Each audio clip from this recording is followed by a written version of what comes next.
ठाकरेंच्या शिवसेनेतून 6 खासदार फुटले आणि शिंदेच्या शिवसेनेत गेले. त्यात सर्वात जास्त चर्चेत राहिलेलं नाव म्हणजे धाराशिवचे खासदार ओमराजे निंबाळकर. काल परवाच्या उद्धव ठाकरेंच्या दौऱ्यातील ठाकरेंच्या टार्गेटवरचं नाव तेही ओमराजे निंबाळकरांचं. ठाकरे धाराशिव मध्ये दौऱ्यावर असताना ओमराजेंनी धाराशिव मधून काढता पाय घेतल्याच्याही बातम्या आल्या. त्यानंतर तेच ओमराजे आज मुंबईत मुख्यमंत्री फडणवीसांच्या भेटीला पोहोचलेत. या भेटीचं नेमकं कारण काय आणि ओमराजेंना मंत्रिपद मिळणार हे आता फिक्स झालंय, हेच आपण या व्हिडिओतून पाहणार आहोत. नमस्कार, मी स्नेहल चौधरी. आपण पाहतात LS मराठी.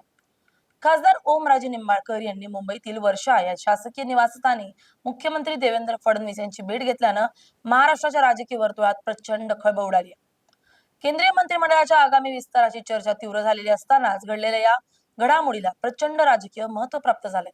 महत्वाचं म्हणजे उद्धव ठाकरे यांच्या शिवसेनेतून बाहेर पडून एकनाथ शिंदे यांच्या नेतृत्वाखाली शिवसेनेत प्रवेश केल्यानंतर आणि ऑपरेशन टायगर यशस्वी झाल्यानंतर ओमराजे निंबाळकर यांनी घेतलेली मुख्यमंत्री फडणवीस यांची ही पहिलीच प्रत्यक्ष भेट आहे. या अत्यंत संवेदनशील आणि महत्वाच्या बैठकीला राज्याचे आरोग्यमंत्री आणि खासदार श्रीकांत शिंदे आणि त्यांचे अत्यंत विश्वासू सहकारी तानाजी सावंत यांच्यासह ऍडव्होकेट निलेश देशमुख हेही देखील उपस्थित होते. महाराष्ट्रातील सत्ता संघर्ष आणि पक्ष बदलाच्या मोठ्या नाट्यानंतर संपूर्ण राज्याचं लक्ष दिल्लीतील केंद्रीय मंत्रिमंडळ विस्ताराकडे लागले.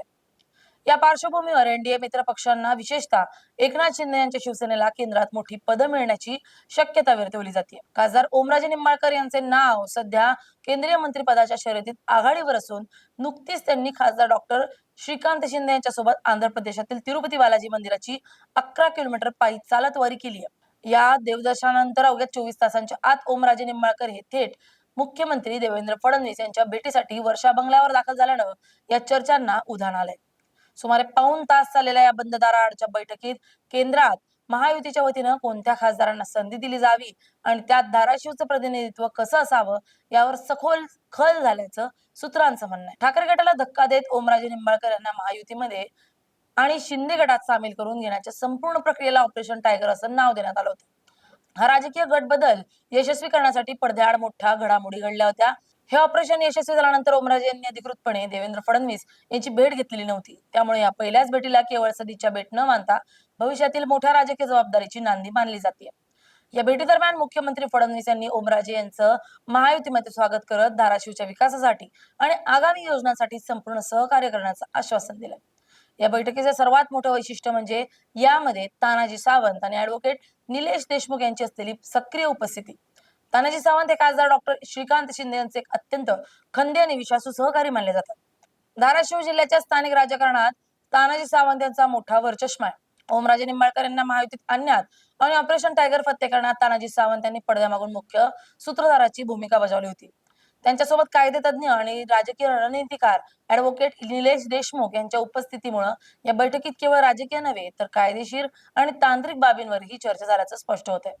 श्रीकांत शिंदे यांच्या गोटातील हे महत्वाचे नेते मुख्यमंत्र्यांच्या भेटीला सोबत असणं म्हणजे ओमराजे निंबाळकर यांच्या पाठीशी एकनाथ शिंदे आणि खासदार श्रीकांत शिंदे यांचं पूर्ण पाठबळ असल्याचं थेट संकेत आहे. ओमराजे निंबाळकर यांच्या पक्ष बदलामुळे आणि आता थेट मुख्यमंत्र्यांशी वाढलेल्या जवळकीमुळे धाराशिवच्या स्थानिक राजकारणाला पूर्णपणे नवीन वळण मिळालंय.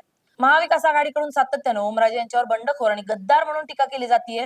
मात्र ओमराजे यांनी या सर्व टीकेला बाजूला सारत जिल्ह्याचा विकास आणि पायाभूत सुविधांचा प्रश्न सोडवण्यासाठी आपण महायुतीसोबत असल्याचं स्पष्ट केलंय. केंद्रीय मंत्रिमंडळात जर ओमराजे निंबाळकर यांना राज्यमंत्री किंवा कॅबिनेट मंत्री म्हणून संधी मिळाली तर धाराशिव आणि मराठवाड्याच्या विकासाला मोठी गती मिळू शकते. जिल्ह्याला केंद्रात थेट प्रतिनिधित्व मिळाल्यास प्रलंबित सिंचन प्रकल्प, रेल्वेचे प्रश्न आणि दुष्काळी भागाला मिळणारी मदत अधिक वेगानं मार्गी लागेल, असा विश्वास महायुतीच्या स्थानिक कार्यकर्त्यांकडून व्यक्त केला जातोय.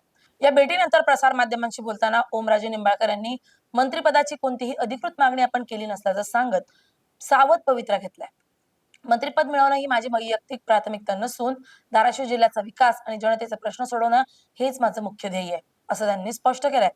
परंतु राजकीय विश्लेषकांच्या मते तिरुपती बालाजीची पायी वारी, त्यानंतर लगेचच मुख्यमंत्री देवेंद्र फडणवीस यांच्यासोबत झालेली पाऊण तासांची खलबत आणि तानाजी सावंतांची उपस्थिती या सर्व गोष्टी एका मोठ्या राजकीय प्लॅनचा भाग आहेत.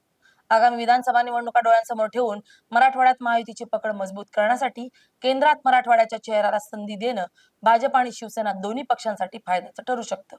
त्यामुळेच ओमराजे यांच्या रूपानं महायुतीला एक आक्रमक आणि तरुण चेहरा केंद्रात पाठवण्याची सुवर्ण संधी मिळाली असून या भेटीनं त्यावर अंतिम शिक्कामोर्तब केल्याचं चित्र दिसतंय.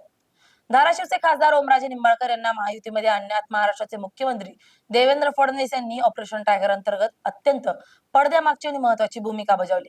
या राजकीय घडामोडींनंतर खुद्द मुख्यमंत्री देवेंद्र फडणवीस यांनी ऑपरेशन यशस्वी झालं अशी अधिकृत पुष्टी देत या व्यूहरचनेतील आपला मुख्य सहभाग अधोरेखित केलाय.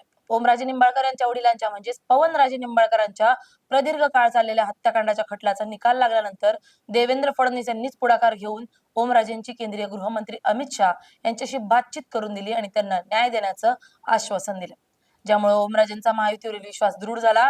यानंतर ओमराजे निंबाळकर यांनी मुंबईतील वर्षा बंगल्यावर मुख्यमंत्री फडणवीस यांची घेतलेली 45 मिनिटांची विशेष भेट आणि तानाजी सावंत यांच्या मध्यस्थीने झालेली चर्चा ही फडणवीसांच्या अचूक राजकीय नियोजनाचाच भाग मानली जाते, ज्याने उद्धव ठाकरे गटाला धाराशिवमध्ये मोठा धक्का दिलाय.